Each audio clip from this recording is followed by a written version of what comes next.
Hello, welcome to my channel. Welcome to Kinky Nikki, Kinky Diaries. In this video, I am going to share how I turned my wash and stay at home into a bomb wash and go that lasts all week. As in which changes I made in order to improve my wash and go skills. Let's get right into it. Number 1, I stopped pre-pooing.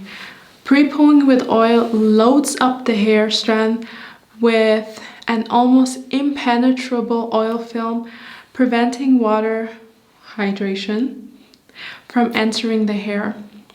Type 4 tight curls, especially hair with a coarse surface texture like mine.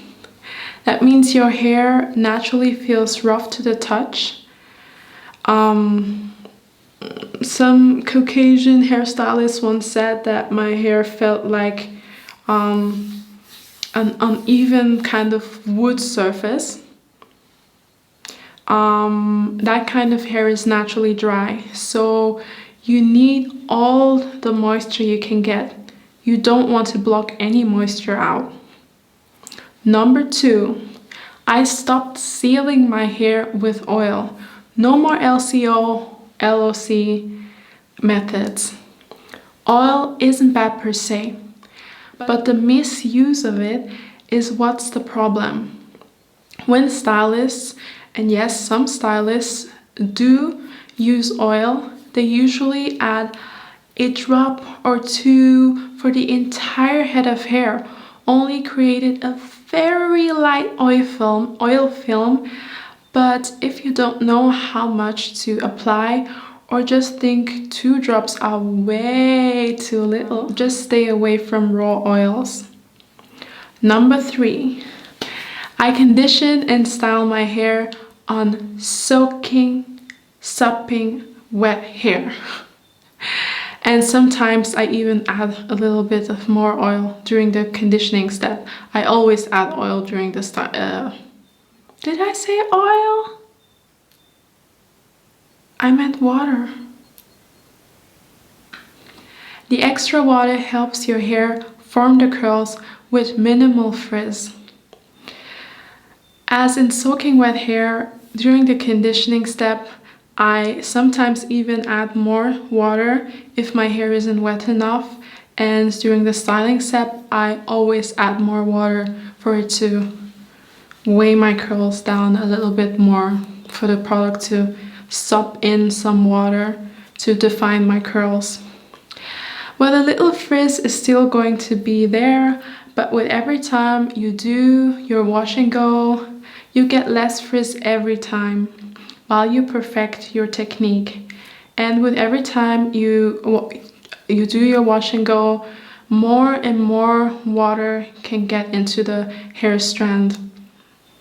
Number 4, I spent more time smoothing the product into my hair.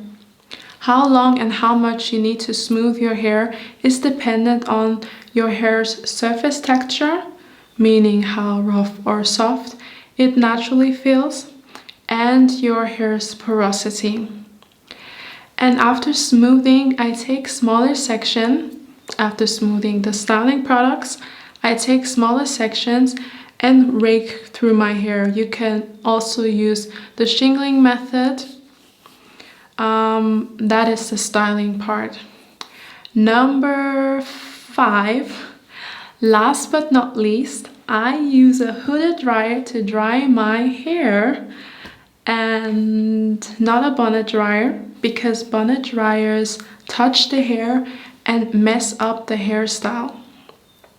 Imagine having wet hair and you put kind of a helmet on it, and I can touch my hair like this because it's completely dry, but if it wasn't, it would become very, very frizzy once I take off the helmet, and it kind of pushes the hair up too. So just don't do it. Like a hooded dryer is much better. In addition, leaving your hair in its wet state for a long period of time and I speak out of experience. That is, when you air dry, your hair gets weakened over time and causes the hygro fatigue, aka moisture overload, a lot of naturals are dealing with. And using a hooded dryer is just so much more convenient. You can make plans with your loved ones the same day of washing your hair, because after, let's say, maximum an hour, your hair is going to be completely dry. In the summer, you can dry your hair for 15 minutes and then go out and let the sun dry the rest of your hair. Using a blow dryer with a diffuser attachment is an alternative, but because it is a handheld device, you can't multitask. And I like doing other things while drying my hair, like watching something or just getting things done. When you do all these 5 things, your perfect wash and go that lasts for 7 days is within reach. If you do all these things, the only thing left is tweaking your technique to get even better results. I myself am trying to improve my technique every week. Comment if you have any questions, like and subscribe if you like my content. See you next time. Bye.